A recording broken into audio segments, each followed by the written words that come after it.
Students, अब हमारा chapter number 4 admission of A partner और अब हम करेंगे क्वेश्चन नंबर 38। अब यहाँ पर क्या शुरू हो जाता है, when new partner does not brings his share for goodwill. देखो, जब पार्टनर कैश में ला रहा था तो हम कर रहे थे cash account debit to premium for goodwill, और प्रीमियम फॉर गुडविल की वजह से हमारी कैपिटल बढ़ रही थी जब कैश में ला रहा था। अब इस कंडीशन में क्या कर रहा था, देखो, जब ला रहा था कैश में, brings his share for goodwill in cash. तो हम क्या कर रहे थे, हम दो एंट्रियाँ ट्रांसफ़र कर रहे थे, cash account debit to premium for goodwill और सेकंड कर रहे थे प्रीमियम फॉर गुडविल की वजह से हमारी कैपिटल इंक्रीज हो रही थी टू एज कैपिटल और टू बीज कैपिटल, मान लो, और कौन से रेशो में, सैक्रिफाइसिंग। अब देखो वो नहीं ला रहा तो हम उसकी ऐसे तो एंट्री नहीं होने देंगे, क्योंकि हमारी कैपिटल क्या होनी चाहिए, बढ़नी चाहिए। हमारी कैपिटल उसके आने से ही इंक्रीज हो जानी चाहिए। क्यों? क्योंकि वो हमारी गुडविल यूज़ कर रहा है, तो गुडविल के बदले हमें कुछ तो चाहिए। तो जब कैश में ला रहा था तो हम प्रीमियम कह रहे थे उसको, जब नहीं ला रहा तो हमारे पास कोई और ऑप्शन नहीं बनती, कभी भी नहीं बनती। तो हम क्या करेंगे उस कंडीशन में, new partners current account debit कर देंगे। उसका मतलब करंट अकाउंट डेबिट कर देना मतलब उसका करंट अकाउंट कम कर दिया to old partners capital, to A's capital, to B's capital, अपनी कैपिटल को बढ़ा देंगे। वही कौन से रेशो में, सैक्रिफाइसिंग। हम कहेंगे भाई ठीक है, तेरे पास चाहे पैसे नहीं है लेकिन हमें तो पैसा चाहिए, तो हमने क्या करा, उसका करंट अकाउंट डेबिट कर दिया। करंट उसका खुद का होता है, डेबिट कर देना। करंट अकाउंट का कौन सा बैलेंस होता है, करंट और कैपिटल दोनों अकाउंट का क्रेडिट बैलेंस होता है। अब वो डेबिट हो रहा है, इसका मतलब हमने उसका खुद का पर्सनल अकाउंट डेबिट कर दिया, मतलब कम कर दिया, और उसको कम किया तो हमारी क्या बढ़ गई, कैपिटल। तो जब भी does not bring his share for goodwill आता है तो करंट अकाउंट डेबिट होता है। आपकी बुक्स में करंट अकाउंट ही दे रखा है, लेकिन कुछ बुक्स में या फिर कुछ लोग ऐसे भी समझाते हैं इसको कि कैपिटल भी आ जाएगा, लेकिन कैपिटल यहाँ कभी नहीं आएगा, क्योंकि कैपिटल अकाउंट अगर हम डेबिट कर देंगे तो मान लो 1,00,000 रुपए के लिए वो कैपिटल लाया था, अगर उसका गुडविल का शेयर 10,000 रुपये है तो 10,000 से मैंने उसकी कैपिटल कम कर दी। यहाँ पर अगर मैं कैपिटल कर दूँ, डेबिट कर दूँ, तो 10,000 कम हो जाएगा, तो उसकी कैपिटल तो 90,000 ही हुई, हमें लॉस हो गया ना ये। तो इसलिए कभी भी यहाँ पर कैपिटल अकाउंट डेबिट नहीं होगा, क्या होगा, न्यू पार्टनर का करंट अकाउंट डेबिट होगा। मान लो भाई, अगर मैं कैपिटल है लाया वो एक में से 10 मैंने डेबिट कर दी, तो उसकी कैपिटल रह कितने की गई, सिर्फ 90 की, लेकिन जबकि हमें चाहिए कितनी थी, 1,00,000।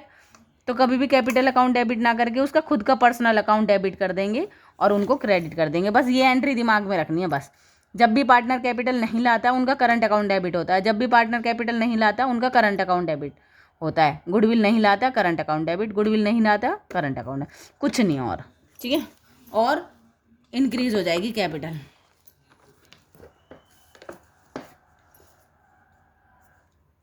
अब देखो, ए बी पार्टनर है, शेयरिंग प्रॉफिट एंड लॉसेस 3:2 में। They admit C partnership 1/5 share in the profit. C pays cash दिया है उसने कैपिटल के लिए। गुडविल वैल्यूड तो 25,000 है, लेकिन अनेबल टू ब्रिंग्स, लेकिन लाया नहीं, कोई दिक्कत नहीं है, कैश टू कैपिटल ले आया, सिंपल। नहीं, जो लाया 25,000 रुपये तो फर्म की गुडविल है, किसकी है, फर्म की, तो उसका शेयर कितना है, 1/5, 5,000 उसका शेयर है। तो क्या कर देंगे, C's current account debit 5,000 to A's capital to B capital, और कौन से रेशो में, सैक्रिफाइसिंग में, क्योंकि ए और बी सिर्फ सी तक आने तक ही बोल दिया, आगे कोई इन्फॉर्मेशन नहीं है, तो ओल्ड रेशो ही उसका क्या होगा, सैक्रिफाइसिंग। जब भी ये होता है ए बी आए और ए बी हमारा ओल्ड पार्टनर है और सी आया 1/5 के लिए, कोई इन्फॉर्मेशन नहीं होती, ओल्ड इज सैक्रिफाइसिंग होता है, ठीक है। तो इसकी एंट्री क्या हो जाएगी, क्वेश्चन नंबर 38, कौन है partner? A B are partner है। ओल्ड रेशो क्या दे रखा है? 3:2। They admit C4 1/5 share.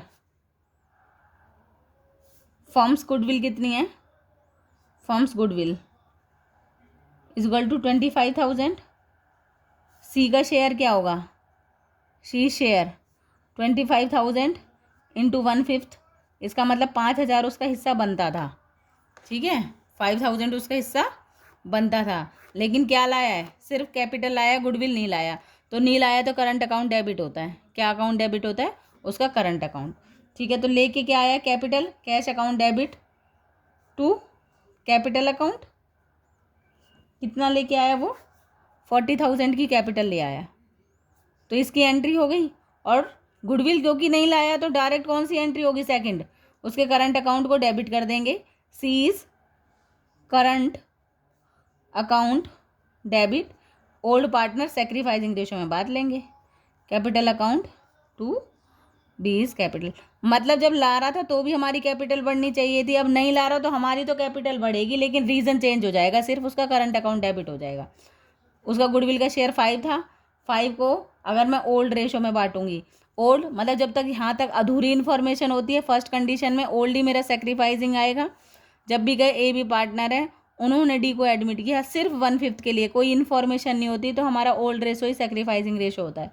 तो अगर मैं 3:2 में बांटूंगी तो एक 3,000 आ जाएगा और एक 2,000। ख़त्म हो गया क्वेश्चन 2 मिनट में, ठीक है। नेक्स्ट क्वेश्चन क्या है आप लोगों का? क्वेश्चन नंबर है 39।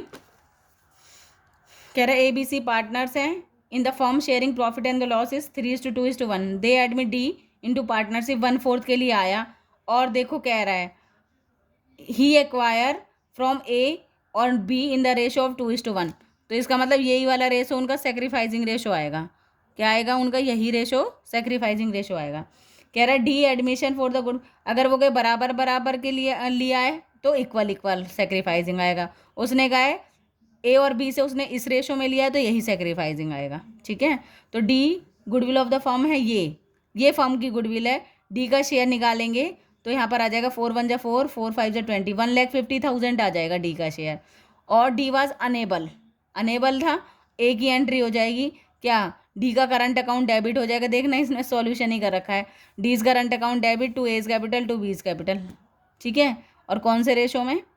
और देखो यहाँ पर एक और लॉजिक है, ए और बी ने ही सेक्रीफाइस किया है ना, सिर्फ ए और बी नहीं, तो इसलिए ए और बी ही आएंगे।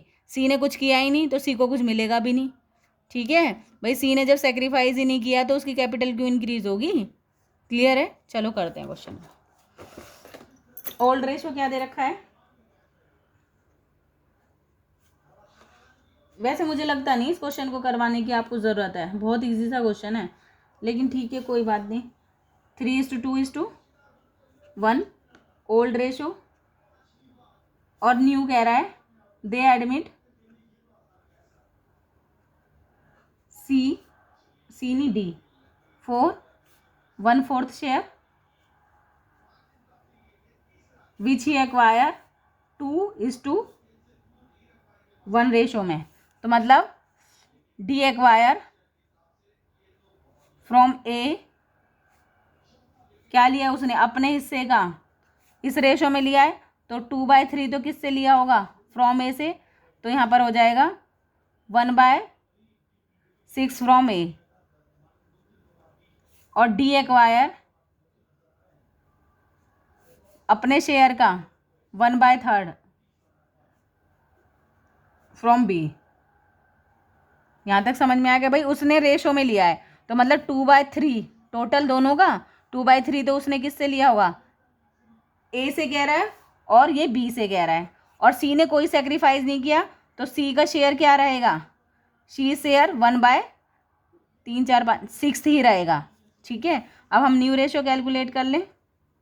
न्यू रेशो ऑफ ए का था कितना? 3/6, दे कितना दिया? 1/6, तो 2/6 आ जाएगा।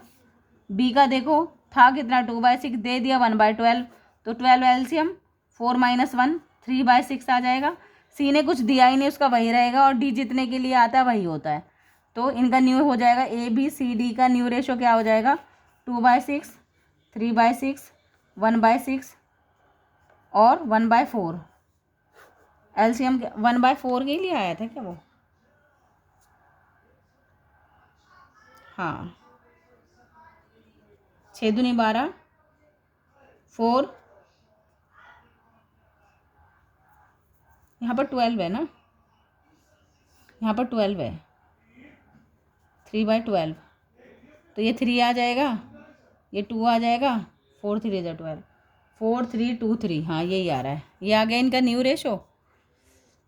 अब आप न्यू वो ओल्ड माइनस न्यू करोगे ना, old minus new sacrificing calculate करोगे तो आपका यही रेशो आएगा, 2:1 ही आएगा। आप करके देख लेना, ठीक है। न्यू ये, ओल्ड ये, और सिर्फ AB का ही होगा क्योंकि C ने कुछ दिया ही नहीं, कोई सेक्रीफाइस ही नहीं किया, तो 2:1 ही आएगा AB का रेशो। तो अब हमें क्या करना है, एंट्री करनी है। एंट्री कैसे हो जाएगी इसकी, सिर्फ क्या लेके आया था, फर्म की गुडविल दे रखी है, फर्म्स गुडविल गिवन कितना, 6 लाख, और कौन आया था, D शेयर इन गुडविल कितना हो जाएगा बेटा, 6 लाख इंटू में 1/4, 1,50,000, क्योंकि क्या है, डज नॉट ब्रिंग, तो एंट्री को दिमाग में बिठा लो, करंट अकाउंट डेबिट होगा, तो यहाँ पर एंट्री क्या हो जानी चाहिए, D is current account debit, current account debit to जिन्होंने सेक्रीफाइस किया है सिर्फ वही आएंगे, A is capital to B is capital. कुछ बच्चे कर देंगे यहाँ पर ओल्ड पार्टनर, लेकिन नहीं, क्योंकि C ने कुछ किया ही नहीं इसलिए C नहीं आएगा। 1,50,000 और सेक्रीफाइसिंग आएगा क्या, 2:1, तो 1,50,000 को करेंगे हम 2:1 में, 1,00,000 और 50,000, ख़त्म क्वेश्चन। आगे समझ में बेटा, क्लियर। उसके बाद है हमारा ये क्वेश्चन, वेरी इंपॉर्टेंट है, ठीक है, मतलब तुम्हें टाइम लगेगा और मुझे भी हो सकता है, तो मैं इससे पहले ना आपको नेक्स्ट क्वेश्चन करा दूँ, इसको अकेला ही करा दूँगी क्योंकि ये काफ़ी लॉन्ग क्वेश्चन है और टाइम लगेगा। चलो कराते हैं, छोड़ो। AB पार्टनर्स हैं 3:2 on 1 April 2018, they admit C 1/4 के लिए किया है, C एक्वायर 1/5 फ्रॉम A, इसका मतलब अपने हिस्से का 1/5 तो उसने A से ले लिया और जो बचा हुआ उसने B से लिया होगा ना। अगर मैं 1/4 का 1/5 करूँ तो 1/20 तो उसने किससे ले लिया, A से, टोटल था 1/4, 120 ले लिया, तो कितना बचेगा, 20 LCM, 4 5 20 -1, तो इसका मतलब 4/20 किससे लिया होगा, B से लिया होगा। यहाँ पर लॉजिक समझ में आया, क्वेश्चन में ही क्या कह रहा है, उसने कहा अपने हिस्से का 1/5 तो A से लिया है, तो B से कुछ कह नहीं रहा, लेकिन ऑब्वियसली B से लिया ही होगा, तो 1/4 का 1/4 टोटल था, 1/20 A ने दे दिया, तो बचा हुआ 4/20 कौन देगा, B देगा। यहाँ तक क्वेश्चन समझ में आ गया। कह रहा goodwill on C's admission is valued on the basis of capitalisation of average profit for last 5 year की AP दे रखा है, ठीक है भाई।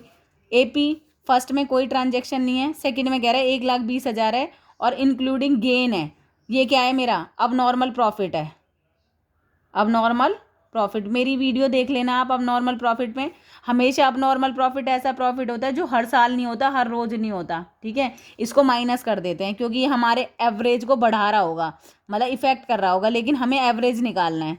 इस साल प्रॉफिट बढ़ा दिया होगा इसकी वजह से, इसलिए हमें एवरेज निकालना होता है कि लमसम कितना आया टोटल, तो ये रोज रोज का प्रॉफिट नहीं है, अब नॉर्मल प्रॉफिट है इसलिए इसे माइनस कर देंगे। लॉस है, लॉस बाय फायर भी रोज रोज नहीं होता इसलिए इसे प्लस कर देंगे। अब नॉर्मल प्रॉफिट को माइनस करते हैं और अब नॉर्मल लॉस, क्योंकि ऐसा लॉस होता है बेटा जो रोज रोज नहीं होता, उसे क्या कर देते हैं प्लस। तो 60,000 माइनस के प्लस 50,000, तो माइनस के कितने रह जाएंगे, सिर्फ 10,000। कह रहा है 1,00,000 रुपये आफ्टर चार्जिंग वॉलेंट्री रिटायरमेंट, तो रिटायरमेंट भी रोज रोज नहीं होती बंदे की, उससे पे किए थे 1,50,000, जिसकी वजह से मेरा प्रॉफिट कम हो गया होगा, तो इसे क्या कर देंगे, ऐड कर देंगे। क्लियर है, 1,00,000 माइनस के प्लस के 150, तो यहाँ पर 50,000 आ जाएंगे। और प्रॉफिट ये दे रखा है 2018 का 190, एसेट दे रखी है और लाइबिलिटी दे रखी है और नॉर्मल रेट ऑफ रिटर्न दे रखा है। ये कैपिटल के लेके आया और गुडविल नहीं लेके आया, एंट्रियाँ करनी है, ठीक है। देखो चलो ओके, क्या क्या कह रहा है वो, ए बी पार्टनर है, 3:2 है, ठीक है। They admit C for 1/4 share, जो कह रहा है उसका 1/5 फ्रॉम ए से लिया है, सी एक्वायर, तो 1/4 का 1/5 ए से ले लिया, मतलब 120 फ्रॉम ए से ले लिया, टोटल था 1/4, A20 ए से ले लिया, तो 20 एलसीएम 5 - 1, 4/20 किससे लिया होगा, क्योंकि दो ही पार्टनर है, फ्रॉम बी से लिया होगा ऑब्वियसली, ठीक है। क्लियर हो गया, यहाँ तक समझ में आ गया। उसके बाद कह रहे हैं ए से लिया बी से लिया, तो हम क्या करेंगे, कैलकुलेट कर लेंगे new profit sharing ratio, new profit sharing ratio हम कैलकुलेट कर लेंगे। तो यहाँ पर एज न्यू रेशो क्या आ जाएगा, एज न्यू रेशो 3/5 था और 1/20 किससे ले लिया उसने, ए से ले लिया, 1/20 इसने दे दिया था, तो 20 एलसीएम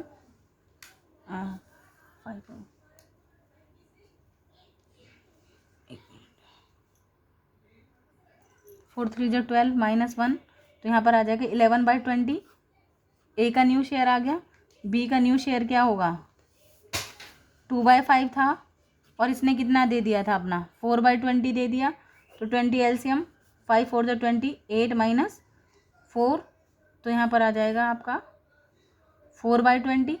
और जब भी न्यू होता है तो तीनों की बात होती है, और सीज न्यू शेयर है क्या आया था जितने के लिए 1/4, तो न्यू रेशो निकालेंगे हम, new ratio of A B C कितना हुआ, इसका है 11/20, इसका है 4/20 और इसका है 1/4, तो यहाँ पर 20 एलसीएम 11 4 और 5, ये क्या आ जाएगा न्यू रेशो।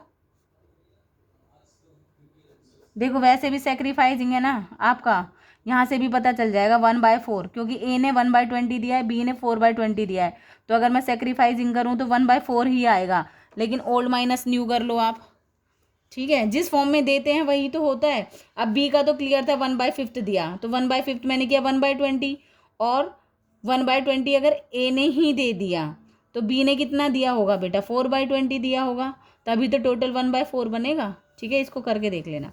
तो सेक्रीफाइसिंग रेशो कैलकुलेट करेंगे, वैसे तो 1/4 ही आएगा, equal to old ratio minus new ratio. Old है 3/5, न्यू है 11 15 20, 11/20 माइनस 11, 1/20 आ गया ये ए का, और बी का क्या होगा 2/5 माइनस 4/20, 20 एलसीएम 8 - 4 इजकल टू 4/20 आ गया ना, 1:4। कौन सा सेक्रीफाइसिंग, जिस फॉर्म में वो ए जिस फॉर्म में लेता है ना बेटा, जो भी नया पार्टनर है वो कहेगा इतना ए से लिया इतना बी से, वही हमारा सेक्रीफाइसिंग होता है, वरना कैलकुलेट कर लेना आप लोग, ठीक है। अब हमें क्या करना है, वैल्यूएशन ऑफ गुडविल करनी है। कह रहा है 2014 2015 2016 2017 और 2018 ये प्रॉफिट दे रखे हैं। इसमें दे रखा है 50,000, उसमें कह रहा है 1,20,000 तो है, माइनस अब नॉर्मल गेन है तो उसको माइनस कर देंगे, ठीक है। 60,000 माइनस के दे रखे हैं, ऐसे कर देती हूँ ताकि आप कंफ्यूज ना हो। 60,000 माइनस के दे रखे हैं, लेकिन लॉस बाय फायर, क्योंकि मुझे लॉस हो गया होगा अब नॉर्मल लॉस, जबकि रोज रोज नहीं होता, इसलिए उसे प्लस कर देते हैं, ठीक है।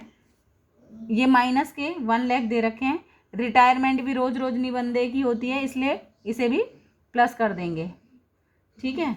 और इसका दे रखा 1,90,000, तो इसका मतलब मैं अगर कहूँ एपी लगभग कितना टोटल प्रॉफिट कितना आ जाएगा 50,000, ये आ गया 80,000, ये आ जाएगा माइनस के 10,000, ये आ जाएगा प्लस के 50,000, और ये आ जाएगा 1,90,000। अगर एपी निकालूँ तो एपी का फॉर्मूला होता है टोटल प्रॉफिट अपॉन में नंबर ऑफ ईयर, ठीक है। तो पहले मैं एपी कैलकुलेट कर लेती हूँ यहाँ पर, फिर तुम्हें बताऊँगी इसमें क्या क्या रहा था। कितना आ जाएगा 50,000 प्लस 80 माइनस के 10 प्लस ये आपका आ जाएगा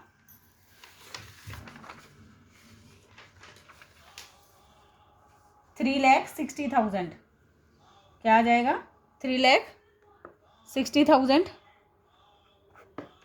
और कितने ईयर है? 1 2 3 4 5, 5 से डिवाइड करोगे तो यहाँ पर आ जाएगा 72,000। ये आ गया मेरा AP। अब देखो ध्यान से सुनो, इधर देखो, कह रहा था आपको कैपिटलाइजेशन ऑफ एवरेज प्रॉफिट करना था। कौन सा फॉर्मूला लगाना था? कैपिटलाइजेशन ऑफ एवरेज प्रॉफिट, और number of year last 5 year का प्रॉफिट है। ठीक है, तो देखो इसका फॉर्मूला क्या होता है। कैपिटलाइजेशन ऑफ AP का फॉर्मूला बता देती हूँ। ऑफ AP से गुडविल कैलकुलेट करनी होती है, तो सबसे पहले हम कैपिटलाइजेशन ऑफ AP निकालते हैं फर्स्ट, जिसमें क्या करते हैं AP इंटू में 100 अपॉन में number of year purchase, sorry normal rate of return. ठीक है, ये हो जाएगा। AP दे दिए 72,000 इंटू में 100 अपॉन में नॉर्मल रेट ऑफ रिटर्न 12% दे रखा है, तो अभी करेंगे। दूसरा होता है B part, capital employed calculate करना होता है, जिसका फॉर्मूला क्या होता है? एसेट्स माइनस लाइबिलिटी, या फिर और सारी कैपिटल्स को ऐड कर दो, सारे करंट को ऐड कर दो, सारे रिजर्व को ऐड कर दो, और प्रॉफिट को ऐड कर दो। ठीक है, क्रेडिट बैलेंस है तो प्लस, डेबिट बैलेंस है तो माइनस, दोनों का। ठीक है, रिजर्व हमेशा प्लस ही होता है, प्रॉफिट है तो प्लस, लॉस है तो माइनस।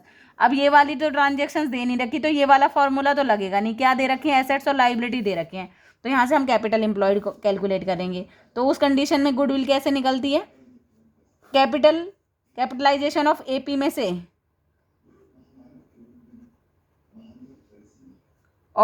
में से क्या माइनस करते हैं? कैपिटल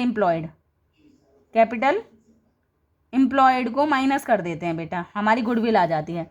अच्छा, ये क्या होता है आपको बताऊं? वो कहता है मेरे को लग रहा था एवरेज प्रॉफिट 72,000 है, हमारा एवरेज प्रॉफिट क्या आया? 72,000। उसके बेस पे कैपिटल कितनी लगी है? ये, जबकि हमने एक्चुअल में लगाई कितनी थी? ये। तो दोनों का जो डिफरेंस आ रहा है वो क्या है? गुडविल। जैसे फॉर एग्जांपल मेरा AP आ गया 72,000, 72 के हिसाब से जो ये कैलकुलेट करते हैं, मान लो 72 के हिसाब से क्या आएगा? कैपिटल हमने कितनी लगाई होनी चाहिए थी? 72,000 इंटू में 100 अपॉन में नॉर्मल 12, मतलब हमारी कैपिटल 6 लाख रुपीज़ लगी होनी चाहिए थी। कौन? कैपिटल। जबकि हमने एक्चुअल में लगाई कितनी है कैपिटल? ये दे रखा है आपको, एसेट्स माइनस लाइबिलिटी। देखो ये दे रखा है, ये दे रखी है एसेट्स माइनस लाइबिलिटी, 5,20,000 का आ जाएगा कैपिटल एम्प्लॉयड। तो मैं यहीं पे कर देती हूँ यार। कह रहा है 7 लाख एसेट्स माइनस लाइबिलिटी कितने की हैं? 5 लाख, वो 2,20,000। तो यहाँ पर कितना आ जाएगा आपका? 8 1 2 3 80,000, और ये हो जाएगा 4,80,000। कितना आ जाएगा? 4 लाख। देखो हमने रियल में जो लगाई हैं वो ये हैं 4,80,000, जबकि हमारा AP के हिसाब से लगाई होनी चाहिए थी। मतलब हमारा AP आया है ये 6 लाख, वो सॉरी 72,000 हमारा AP आया है, तो ये AP के हिसाब से ये होनी चाहिए थी। होनी कितनी चाहिए थी? 6 लाख, जबकि हमने रियल में लगाई कितनी है? 4,80,000। तो इसका मतलब जो दोनों का डिफरेंस आ रहा है वो किसकी वजह से आ रहा है? गुडविल की वजह से आ रहा है। तो कैपिटल 6 लाख रुपए जो हमारी एक्चुअल में आई है, और हमने लगाया पैसा है सिर्फ 4,80,000, तो इसका मतलब 1,20,000 की मेरी क्या आ गई? गुडविल। यहाँ तक समझ में आया? देखो जो ये AP है ना, ये AP हमारा एवरेज प्रॉफिट आ गया 72,000, उसके हिसाब से हमारी कैपिटल लगी होनी चाहिए थी। ये मतलब इसका, ये तो फॉर्मूला रट्टा मार लेंगे बच्चे, बड़ी बात नहीं है, लेकिन इसका एक्चुअल में मीनिंग क्या है?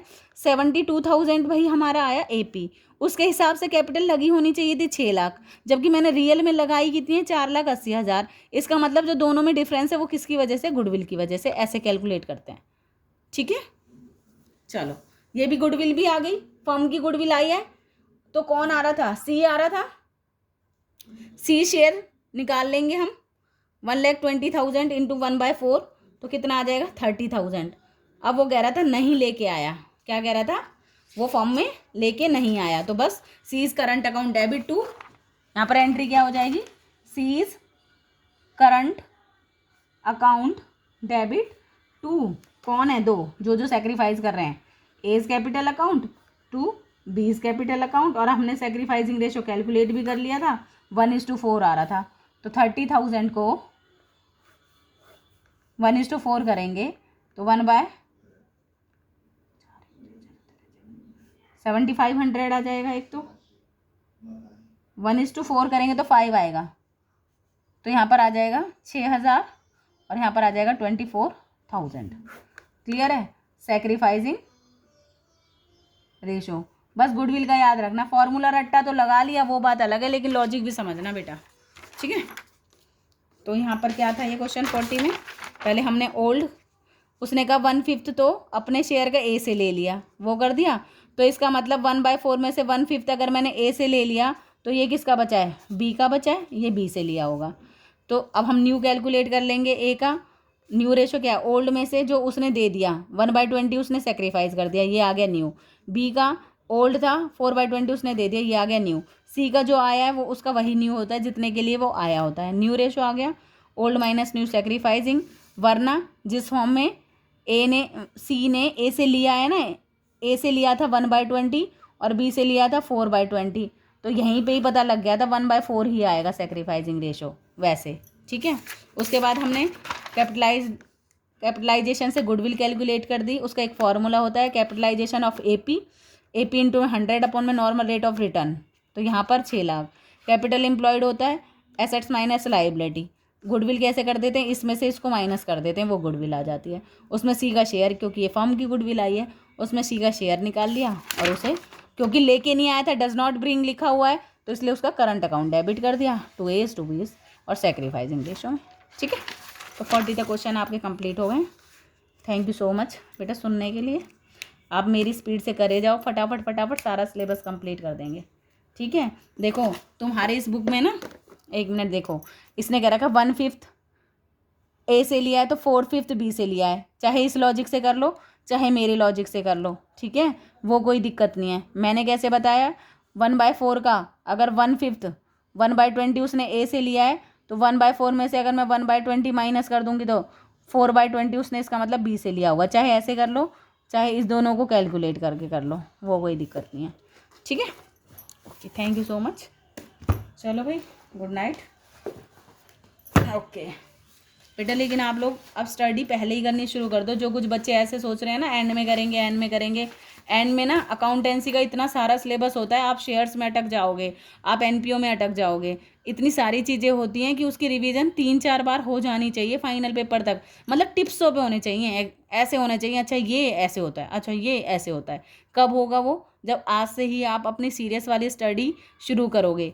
अगर आप दिन में मेरी 2 वीडियो भी ध्यान से देख लोगे, मैं कह रही हूँ रियलिटी में आपको कुछ करने की ज़रूरत नहीं है, आपके दिमाग में मेरी लैंग्वेज ऐसी है बैठ जाएगी, ठीक है बेटा। Thank you.